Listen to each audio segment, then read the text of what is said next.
Loveland Frogmen. The Loveland Frogmen, also known as the Loveland Lizards, are cryptids who derive their name from the area they inhabit, near Loveland, Ohio. The creatures themselves have been sighted in Clermont County. Evidence. The Loveland frog has had 5 sightings, 1 in 1955, 2 in 1972, and 1 in 2016. The 2016 sighting has video evidence associated with it but is likely a hoax due to its location in the city. Taxonomy. The Loveland Frogmen are reportedly bipedal frogs. This would make them the only species of frog that are bipedal. Description. The Loveland Frogmen are bipedal frogs, as made evident by their leathery skin as well as their webbed hands and feet.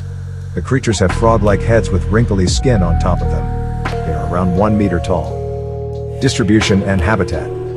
The Loveland frog is known to live in Clermont County, Ohio.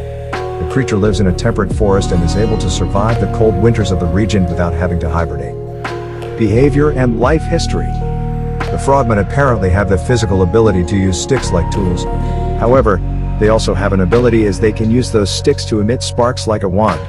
This could mean that the frogs have an ability to control electricity in some way. Sightings. These amphibious anomalies have shocked and terrified both businessmen, farmers, and police officers and remain one of the most intriguing cryptozoological mysteries in the United States. One of the most intriguing cases encountered is that of the Loveland Frogmen, or Loveland Lizards. The story of these unique creatures begins in May of 1955, on a lonely stretch of road that runs along the Miami River in Clermont County, just on the outskirts of a small town known as Loveland, Ohio.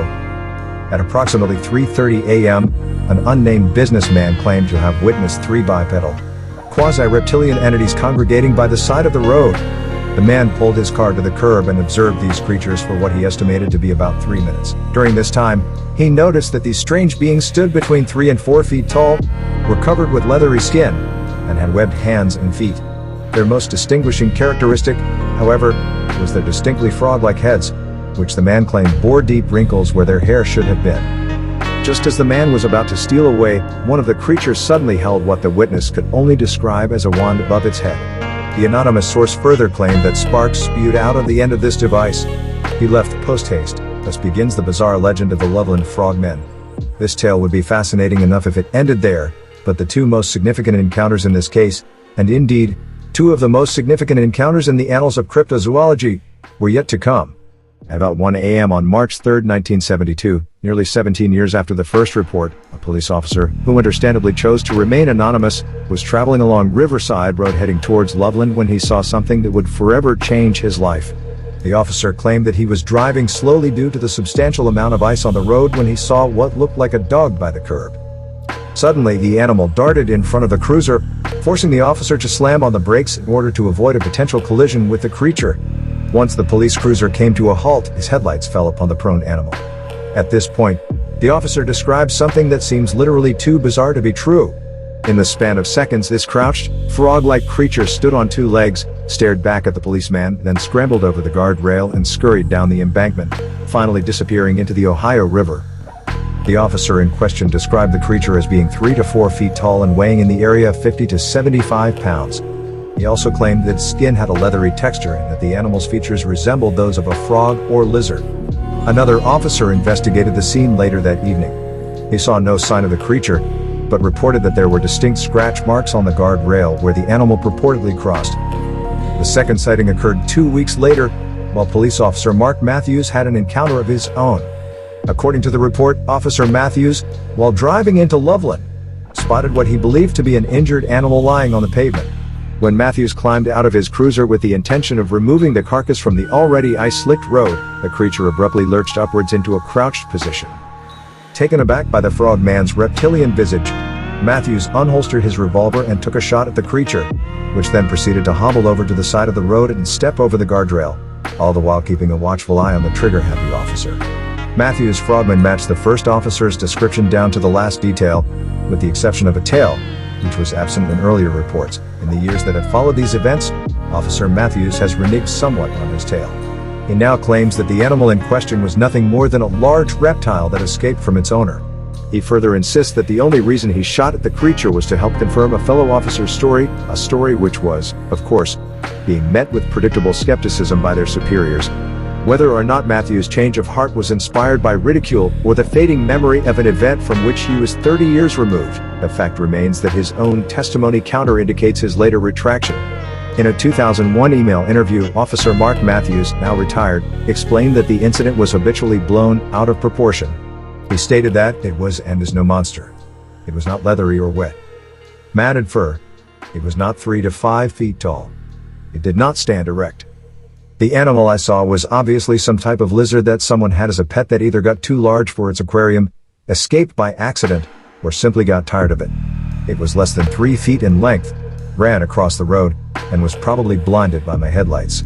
It presented no aggressive action. Matthews attempted to shoot the creature in order to back up the account of his partner sighting a few nights prior, but the lizard escaped, most likely to die from its injury or from the bitter freezing cold.